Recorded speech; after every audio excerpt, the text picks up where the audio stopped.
कंटपड़ारे षंढ मानक दौरात्म्यरू निज फसल को बंचाइबाकू जाई निज जीवन को हराइचंती 3 जण चाषी। एभली अभावनीय घटना घटी गोविंदपुर थाना निकट देवी नदी रे। गोविंदपुर थाना अधीन सिमलदा एक कृषि प्रधान अंचल भाव में बेस जनाशुना। मात्र संपृक्त अंचल रे बुला षंढ उत्पात जोगु चाषीकूल आज चिंतार। धान पनीपरिबा चाष को खाइबा सहित व्यापक फसल नष्ट करुथबारु केतेजण चाषी एक षंढ को घौड़ाई देवी नदी पार करने को चेष्टा करथिले।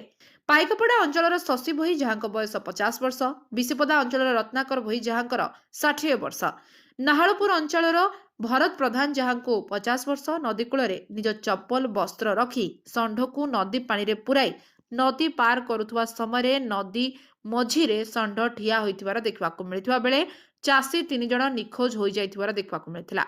खबर पाई स्थानीय पुलिस अग्निशम बाहिनी पहुंची बहु खोजाखोजी करबा परे शशि भोईଙ୍କ शव एक जाल रे लागिथिबार देखबाकू मिलिथिला एवं से शव को उद्धार करथिले पुलिस। अन्य 2 जणक संपर्क रे एजाय कोनोसी सूचना मिली नाही। एभली दुखद घटना रे स्थानीय अंचल रे शोकर छाया खेली जाइछि। कंटपड़ारू विष्णु नायक रिपोर्ट, लिव लाइफ ओडिया।